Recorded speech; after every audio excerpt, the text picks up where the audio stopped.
દાદા, ઉપવાસ આંદોલન ઉપર તમે બેઠા છો. સરકારને જગાડવા માટે તમને લાગે છે કે આ ઉપવાસ કરવા જરૂરી છે? કારણ કે સરકાર તો હંમેશા એવું જોયું છે કે બહેરી મૂંગી જ છે અને ક્યાં કોઈ સાંભળવું છે. નકર તો જાગવાની જ નથી બેન. અને આમે કરતા જો જાગે તો ન જબરજસ્તી એને કામ કરવા માલિકી અમારી. અને થાંભલો મારા ખેતરમાં આવે છે. આગલે દિવસે 4 ખાડા કરી નાખ્યા.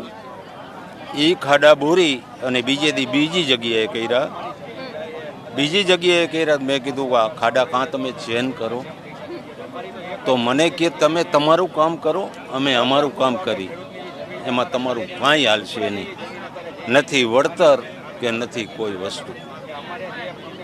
એટલે કોઈ એવો જવાબ આપવામાં આવ્યો કે પહેલા ખાડા કર્યા હતા એ બુરીને બીજા કેમ કર્યા? એમ જવાબ જ ન મળ્યો કાંઈ. કલેક્ટર સાહેબ આવ્યા હતા, એને જવાબ ન કર્યો કાંઈ.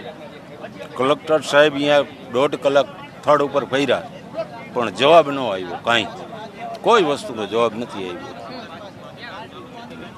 વાવેતર કરેલું છે કંઈ? કપાસ વાવેલો, એમાં 6 વીઘા ખેતર છે, એમાં 5 વીઘા તો ખૂંદી નાખ્યું. કપાસ વાવેલો અવડો કપાસ છે, બધું ખૂંદાઈ ગયું.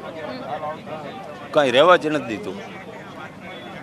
માંગણી એવી છે કે વળતર તો મળવું જોઈએ, સાથે સાથે જે મોંઘું બિયારણ લઈ અને વાવ્યું હતું એમનું પણ નુકસાન સરકારે ભરપેટ આપવું જોઈએ.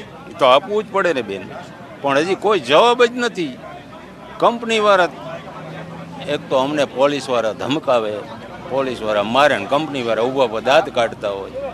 એ હશે ને અમને બળતરા થાય. હવે આવું ભોગવી બેન.